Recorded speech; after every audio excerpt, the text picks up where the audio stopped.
reunido en esta red de memoria, verdad y resistencia. Esta red que es un sostén colectivo para resistir frente a las dictaduras. Hoy un día, con tanto dolor nacional, nos reunimos para demostrar que somos la resistencia también. Y en especial, el día de hoy, recordamos y honramos a Saúl Cantoral y a Consuelo García, luchadores por la justicia social, asesinados en 1989 por el comando Rodrigo Franco durante el gobierno de Alan García. Hoy, con su ejemplo, seguimos resistiendo en un contexto que nos llena de rabia y sabemos que la única forma de sostener esa rabia y desfogarla es seguir creando estos espacios. Como todos los jueves, iniciamos este encuentro, esta jornada, con las palabras de un familiar representante de las víctimas del 80 al 2000, en este caso Gisela Ortiz.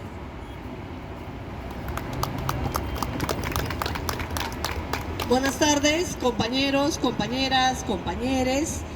Darles siempre las gracias por estar aquí, por venir cada jueves o no solamente honrar las memorias de nuestras víctimas, de nuestros familiares, sino también a hacer de este acto aquí frente a Palacio de Justicia un acto de resistencia y un acto político, como tiene que ser, como cada una de nuestras demostraciones como ciudadanos y ciudadanas en este ejercicio que tenemos de hacer política.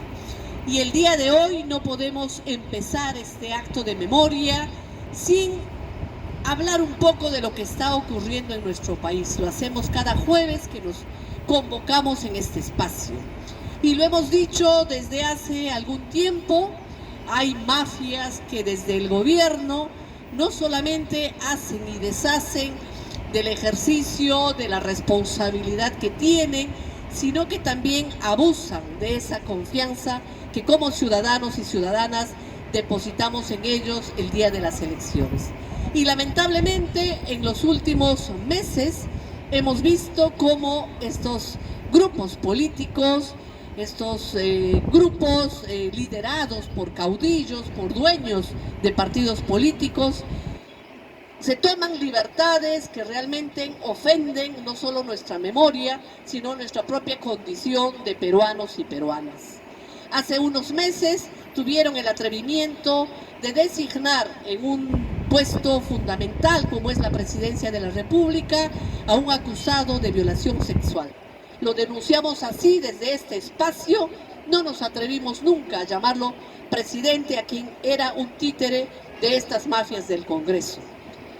Denunciamos su incapacidad y denunciamos también su complicidad frente a los hechos que vienen ocurriendo en nuestro país, la alta criminalidad, los asesinatos que suman más de 720 en los últimos meses, la violencia contra las mujeres, contra las niñas de la selva peruana, contra las niñas en Condorcanqui, frente a un sistema de justicia que no es capaz de responder las exigencias de investigación imparcial, las exigencias de justicia y de fiscalías autónomas que realmente investiguen y sancionen lo que ahí viene ocurriendo.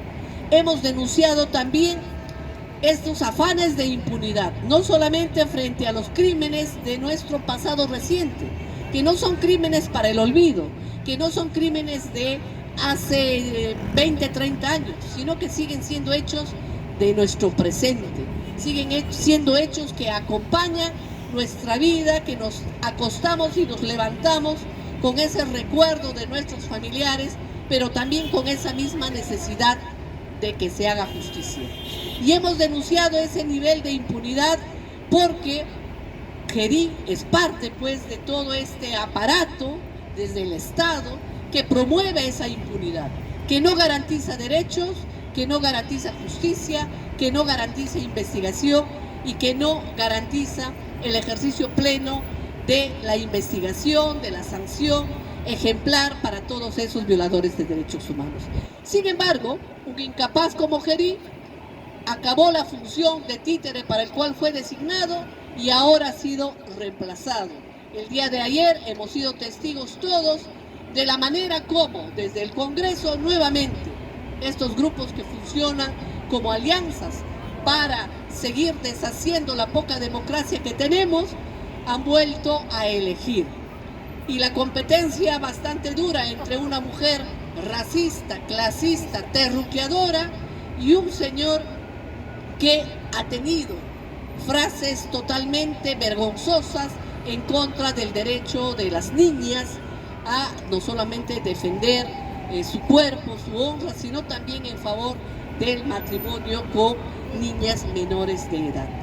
Entonces, nada bueno esperamos de ese Congreso, sin duda. Ninguno de nosotras ha esperado que el Congreso tenga siquiera el honor de elegir entre algún congresista que no tenga cuestionamientos, que no tenga acusación, que no sea un delincuente, para gobernar estos pocos meses que le quedan al país.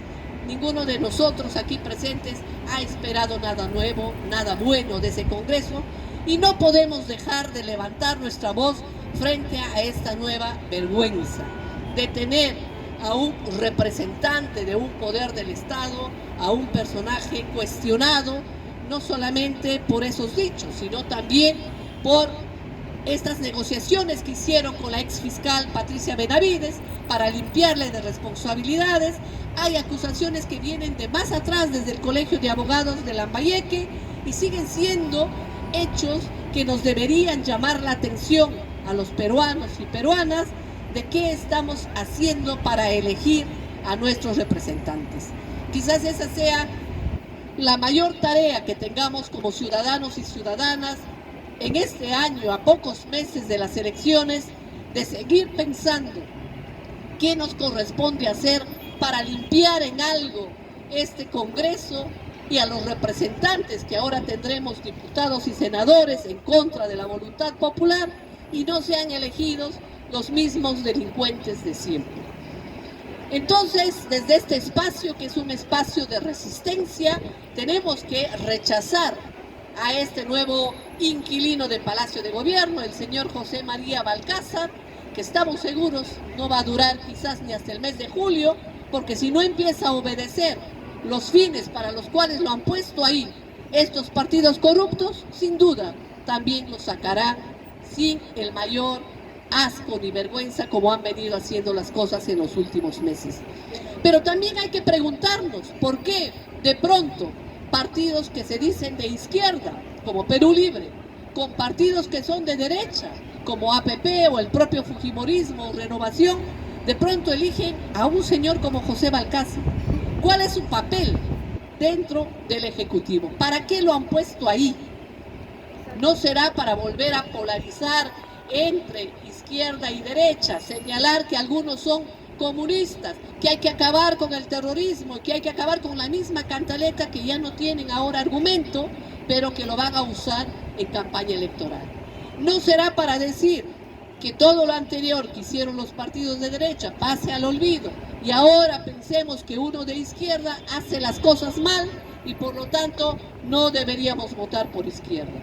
¿No será para decir que el fraude que están cocinando desde hace mucho tiempo, con la manipulación y el copamiento de las instituciones claves en nuestro país, y que se puede dar, es un fraude que lo hizo un gobierno de izquierda? Entonces hay que también ponernos a pensar qué hay detrás de esta elección, cómo de pronto aparecieron 64 votos a favor de un candidato de un partido como Perú Libre. Eso no es gratis, eso tiene detrás acuerdos políticos, eso tiene detrás ya la repartija de ministerios que seguro lo vamos a empezar a ver desde mañana. Y hay que seguir cuestionándonos, no hay que creer lo que muchos medios de comunicación interesados con ciertos partidos políticos nos presentan en las noticias. Hay que cuestionarlo todo, hay que dudar hasta de esos actos disque democráticos, porque detrás hay algo con lo cual nos quieren distraer para quizás seguir manipulando estas elecciones, porque tienen miedo de perder, sin duda, porque saben lo que han hecho durante estos 5 años y que el voto popular no lo van a tener tan fácil. Entonces creo que también nuestros espacios de resistencia, como estos plantones frente a Palacio de Justicia, los espacios que tengamos como nuestras propias organizaciones, tienen que servir para seguir discutiendo lo que ocurre en nuestro país, para seguir desmenuzando esta política y realmente nos demos cuenta qué papel está cumpliendo cada partido político que piensa que nuestro país, que también es nuestro, que es de nuestras víctimas, es realmente su propiedad para hacer y deshacer lo que les viene en gana. Esa es la tarea que nos vamos a llevar el día de hoy. Sin duda este va a ser un espacio para seguir reflexionando lo que viene ocurriendo a nivel político, lo que viene ocurriendo en el Congreso y lo que viene ocurriendo también desde el Ejecutivo y desde el Poder Judicial. Pero no podemos dejar de mencionar que el día de hoy estamos aquí por el inmenso cariño que le tenemos a los familiares de Saúl Cantoral y de la compañera Rosa García, dos dirigentes que en el año 1989 fueron asesinados por el comando Rodrigo Franco, por el gobierno aprista de Alan García. Y esa memoria es la que nos ha convocado el día de hoy también para decirles a quienes siguen defendiendo los crímenes y violaciones a los derechos humanos que nosotros y nosotras no nos hemos olvidado, que seguimos levantando la memoria de aquellos dirigentes que fueron capaces de hacer un trabajo colectivo en bien de los derechos de todos y de todas, que fueron capaces de dejar atrás los intereses personales para poner por delante la lucha de sus sindicatos y las luchas sociales. Esa memoria, esas enseñanzas que ellos nos dejaron es lo que el día de hoy estamos defendiendo también desde este espacio, porque queremos decirles que esos crímenes cometidos por aquellos grupos como el Comando Rodrigo Franco, como los Escuadrones de la Muerte, el Grupo Colina, como los propios agentes del ejército, de la policía que terminaron asesinando a nuestros familiares, como los crímenes de Sendero Luminoso del MRTA, no lo vamos a olvidar. Que podrán pasar gobierno tras gobierno, llenarán de títeres el Palacio de Gobierno, pero nosotros vamos a seguir aquí firmes con una sola memoria, porque solo nuestra memoria puede ayudarnos a reflexionar sobre qué país queremos. Solo nuestra memoria nos puede convocar a que ese voto que vayamos a dar sea un voto de conciencia. Que la memoria y la fuerza de Rosa García y de Saúl Cantoral acompañen nuestra lucha cada jueves, que aquí seguiremos de pie hasta que la justicia se haga costumbre.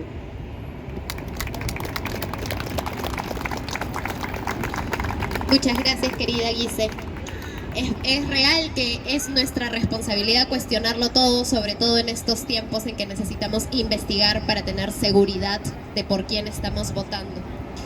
Y ahora quisiera que invitemos a Ulises, Angélica y Eloy Cantoral, que son hermanos de Saúl Cantoral.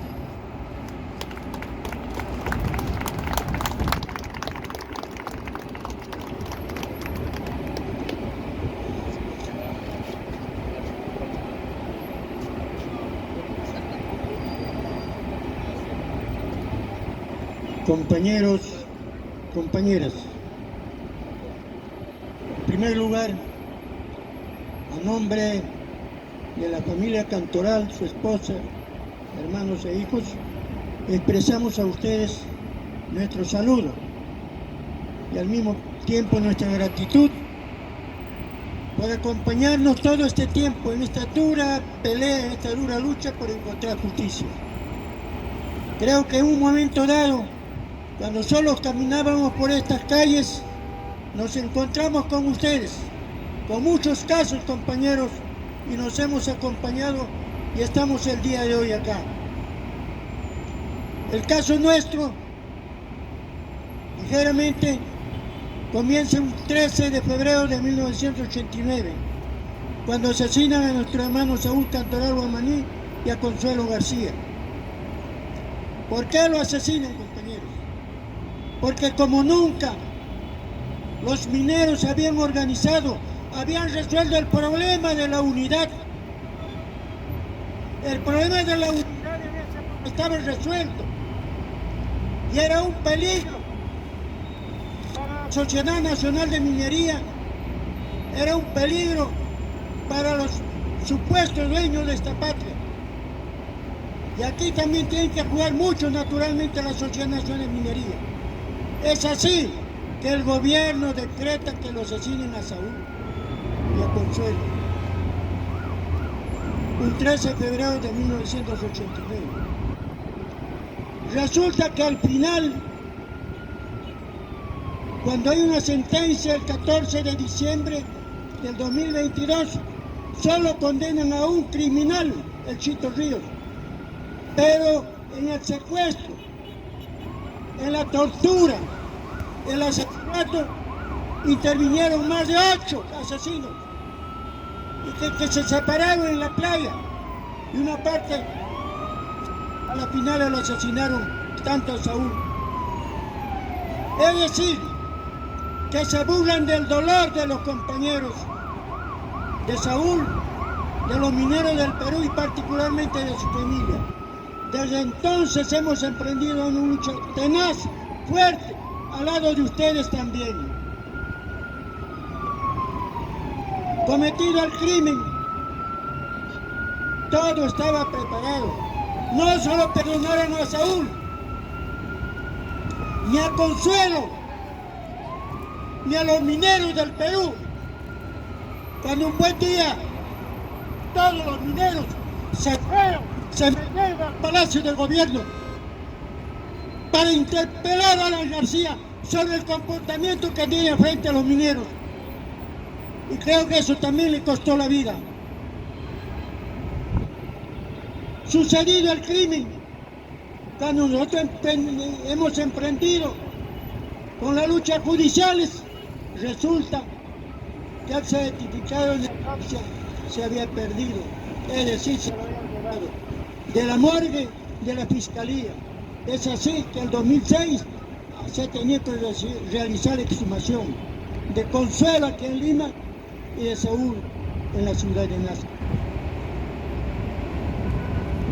Es largo contar todo esto, pero abreviando. El caso se archivó 8 veces, gracias a la CNR, gracias a Derechos Humanos, a la Corte Interamericana de Derechos Humanos, a la acción de la familia, se abre nuevamente el caso y se judicializa. El 2013 empieza el juicio, se quiebra 2014, empieza el 2015, se quiebra el 2016, hasta que al final, el 14 de diciembre del 2022, hay una sentencia que ya le digo. Compañeros, en todo este tiempo hemos aprendido también que solo estando juntos podemos lograr nuestro propósito. Solo manteniendo estas reuniones, este tipo de encuentros, podemos alcanzar y mantener la memoria fresca por nuestros seres queridos.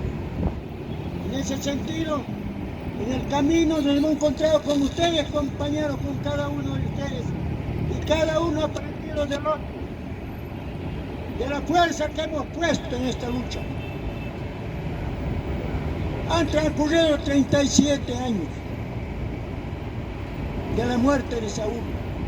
Justo venimos de Marcona y de Nazca, donde para alegría la juventud, parte de la juventud, los mineros de Marcona, nuevamente se están levantando, compañeros, y exigen también justicia, no solamente para Saúl, sino por todos los caídos en la lucha por justicia.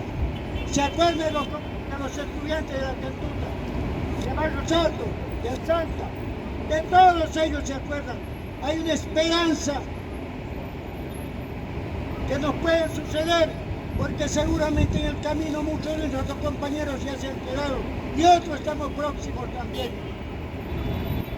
Debo confesarle también, no vengo seguido porque caí también mal, pero tenemos que reponernos, compañeros, y tenemos que reponernos porque la lucha es larga y creo que unidos vamos a lograr. La compañera ya dijo todo lo que es actualmente. Hay algunos compañeritos que se llaman de izquierda. A la izquierda solamente hay que mirarle la mano y su comportamiento. ¿Quién de ellos que están ahí son de izquierda? ¡Ay, sí!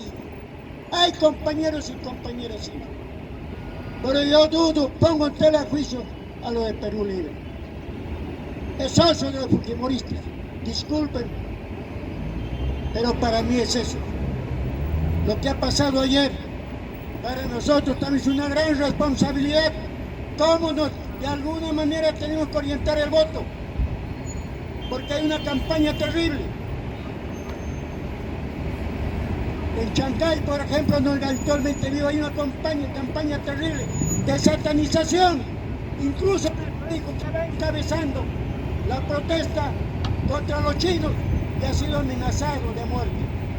Mire a todos los que nos exponemos, pero no importa, compañeros, pero hay que buscar ese Perú nuevo que enseñaron nuestros antepasados, ese Perú nuevo que enseñó también Saúl. Ellos llegaban, hablaban de esta calle de Lima diciendo, los mineros enseñan, sin lucha no hay victoria. Por eso, compañeros, termino diciendo que estaremos acá todos los jueves, también en la medida que aún pueda caminar bien. Muchas gracias por esto. Quiero que me acompañen. Compañero Saúl Cantoral. ¡Presente! Compañera Consuelo García. ¡Presente! Con sus ejemplos. Con sus ejemplos. Muchas gracias, compañeros.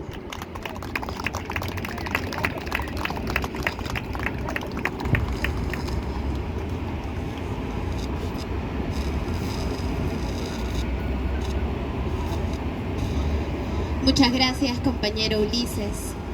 Gracias, Eloy, y gracias, Angélica, por su fortaleza. Cada una de sus palabras ha sido sin duda un sentir colectivo y nos ha llenado de fuerza y de valentía para seguir resistiendo. Ahora quisiera invitar a dos personas, dos compañeras, amigas de Consuelo. Ellas son Denise Chávez y Blanca Merino, compañeras feministas con una larga trayectoria en la defensa de los derechos humanos. Gracias.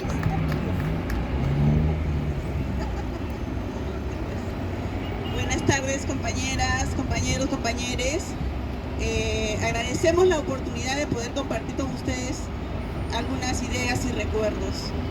Pero en principio, nuestro agradecimiento a la familia, a los familiares y en especial a la familia de Saúl y de Consuelo, aunque en ese momento no está la familia de Consuelo García.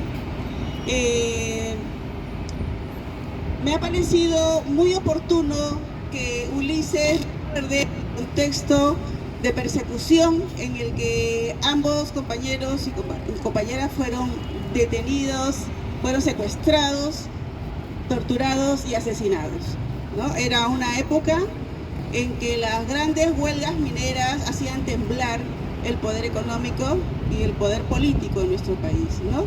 En medio de un conflicto armado interno y una persecución de parte de los sectores de derecha. En ese contexto es que debe entenderse y verse lo sucedido. Nosotras esta tarde, además de la imagen, del recuerdo, de los aportes que dio Saúl Cantoral a través de la Federación Minera, queremos rescatar un poco más, darle énfasis a la imagen de Consuelo García. Porque ella representó en esos momentos y representa hasta nuestra actualidad el aporte que hicieron también las mujeres luchadoras de los sectores populares, ¿no? Ella era cantuteña, Gisela Consuelo era cantuteña y puso su formación pedagógica al servicio de las mujeres del pueblo, en particular de la Federación del Centro Filomena Tomaira Paxi, ¿no? Enseñándoles sus derechos, haciéndoles que se empoderaran, porque ahora las mujeres participamos más, pero en esos tiempos las mujeres participábamos pero muy poco, ¿no? a veces los soldados, a veces el servicio de inteligencia iba a las comunidades y sorprendían a las esposas de los dirigentes campesinos, de los dirigentes mineros. Se hacían pasar por compañeros y le decían, ¿dónde está tu esposo? Y las mujeres decían, está en tal sitio. Y luego ellas han tenido que cargar con el peso de la culpa, porque decían, no sabíamos lo que estaba pasando, si no hubiéramos dicho, de repente no los hubieran detenido y no los hubieran desaparecido. Bueno, Consuelo les hablaba de los derechos y de lo que pasaba, porque había que cuidar además que no rompieran el frente interno. Un frente interno que, claro, cuando la derecha sale a hablar hay que cuidar a la familia, pero en el fondo lo que hacen es destruirla y utilizarla, ¿no? Pero que también críticamente tenemos que reconocer desde las izquierdas y los progresismos que tampoco le pusimos mucho cuidado a las familias, porque teníamos como las tareas muy separadas. No les hablábamos de la política a las familias, ¿no? Y entonces el miedo que se sembró ha hecho que muchos familiares se dieran también a la persecución que se desató en esos tiempos para que no se denuncie lo que estaba pasando. Consuelo ha aportado a que muchas mujeres, sobre todo en este caso las esposas, las familias de los trabajadores mineros, pudieran fortalecerse y salir a reclamar sus derechos, porque ellas eran un sector muy fuerte a la hora de las luchas de trabajadores mineros y mineras, ¿no? Y lo último que quiero compartir con ustedes es que por estas cosas de la vida me tocó estar también en el proceso de exhumaciones de Consuelo y de Saúl Cantoral. Y otro aprendizaje también que hay que sacar en relación al accionar político y a las familias, y también, ¿no?, a quienes decimos y queremos transformar las relaciones humanas, es que seguir acompañando a las familias cuando tienen sus pérdidas y decirles, contarles cómo eran sus parientes en el accionar político, en el activismo gremial, porque a veces se conoce más desde el lado como hermano, como esposo, como hijo, como amigo, pero no se conoce cómo eras como dirigente, como dirigenta, ¿no? A veces las familias pueden pensar que los hemos olvidado y no se imaginan que en los congresos, después de los asesinatos, los congresos de sus gremios llevaban sus nombres, ¿no? En las marchas gritábamos sus nombres. Y bueno, esta tarde queremos invitarlas a que con esa misma fuerza con la que hemos levantado el nombre de Saúl, también levantemos un poco más el nombre de Consuelo García, porque creo que esa es una deuda que todavía tenemos desde los diversos feminismos, desde movimiento de derechos humanos, desde todo lo que estamos haciendo con respecto a las mujeres que han dado su vida también en estas luchas por conquistar la paz y la democracia en este país. Gracias. Compañeras, compañeros, compañeres, especialmente un saludo muy especial a los hermanos de Saúl, que yo creo que recordar lo que pasó ese 13 de febrero es muy difícil para las personas que teníamos mucha cercanía con ellos, ¿no? Para nosotros fue muy doloroso saber que Consuelo había sido asesinada de una manera muy cruel, ¿no? Y que junto a eso lo que querían mostrar era de que simplemente era una acompañante y no reconocer que era una dirigenta que tenía mucho trabajo de fortalecimiento del movimiento, de este espacio que para nosotros en los años 80 y en los años 70 era la columna vertebral del movimiento sindical. El movimiento de los mineros y los metalúrgicos realmente fue un grupo de trabajadores que mostraron algo sumamente importante que no logramos en ninguna otra federación. Lo que ellos hicieron era conseguir el pliego único de los trabajadores. Eso significó la muerte de Saúl y de nuestra querida Consuelo. ¿Qué significaba el pliego único? Los compañeros hicieron muchas marchas de sacrificio. La más conocida es la de Canarias, que estuvieron en San Marcos cerca de 3 meses los compañeros, y es ahí donde Consuelo hace un trabajo sumamente importante con las mujeres y con los niños y las niñas que llegaron a esa marcha de sacrificio. Y en esa oportunidad se logra firmar el acuerdo con la Sociedad de Minería para lograr el pliego único. Y esa era una gran lucha, y sobre todo fue lo mejor que se pudo lograr en el movimiento sindical. Pero sin embargo, vieron ellos como un gran peligro, porque significaba que la mina grande o la mina chica tenía que reconocer los derechos de los trabajadores en igual magnitud. Entonces eso no se logró, porque a los 6 meses de haber firmado ese convenio, lo matan a Saúl y matan a Consuelo. Entonces creo que esa fue la ruptura de la columna vertebral del movimiento sindical del país.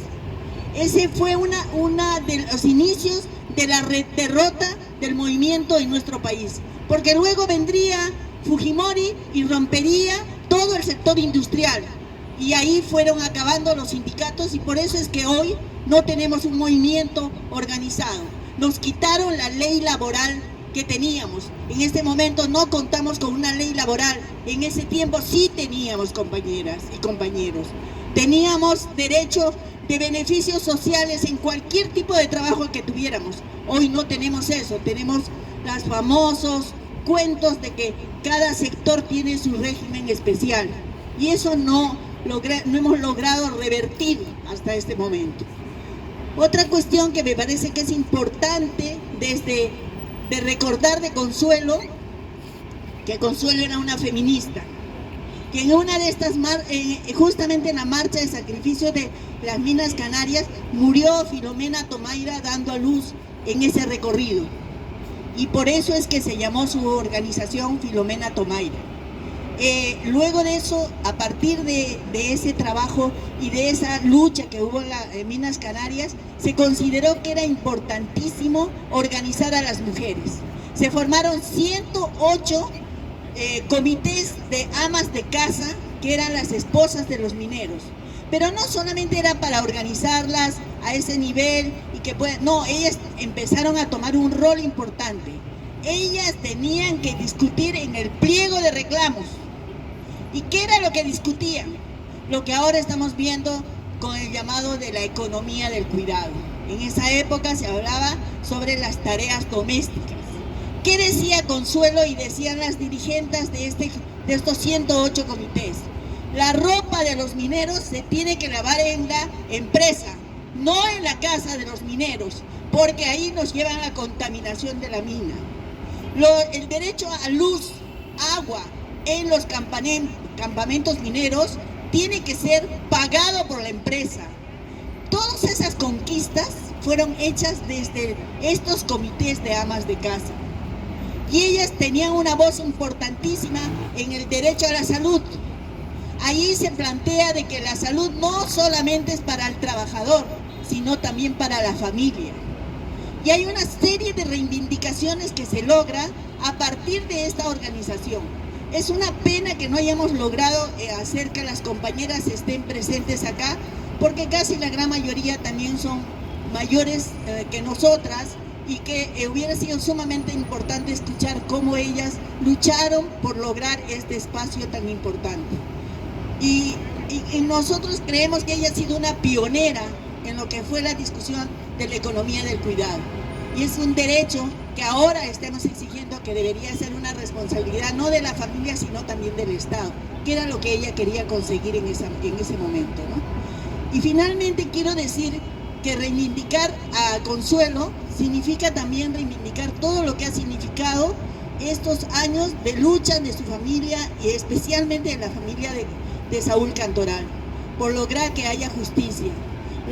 APRODE presentó el documento a la Corte Interamericana y realmente el gobierno peruano se rió, porque hubo una sentencia que nunca se cumplió. Mantilla murió y nunca pagó, nunca hizo un solo día de cárcel por este asesinato. Chito fue también absuelto, y luego de eso los juicios orales se fueron rompiendo. Nunca pudo haber una posibilidad hasta el 2021, que fue la última vez que pudo haber un inicio de juicio, que hasta ahora no se tiene justicia. Por eso es importante, compañeras, este espacio de los días jueves para exigir justicia para todos los casos que hasta ahora, después de 36 años, tengamos que estar exigiendo eso todo el tiempo. Tenemos que seguir luchando porque haya justicia para cada uno de los casos que tenemos en el país, ¿no? Entonces, quiero arengar, igual que Saúl Cantoral. ¡Presente! Con su... ¡Presente! Gracias. ¡Presente! Ahora, ¡Presente! con sus ejemplos, ¡Venceremos! con sus ejemplos, ¡Venceremos! palmas de recuerdo y memoria, compañeras, compañeros y compañeras. Y es de recuerdo y de memoria, porque sin memoria no hay democracia. Sin verdad no hay democracia. Y sabemos que hemos recibido una noticia de un nuevo disque presidente, pero que no nos representa. Y como este espacio es un espacio de una plataforma donde denunciamos la violencia de derechos humanos, queremos darle un momento a dirigir unas palabras sobre lo que ha ocurrido. Y para eso vamos a invitar a la compañera Noelia Martínez, integrante del movimiento del Núcleo de Mujeres.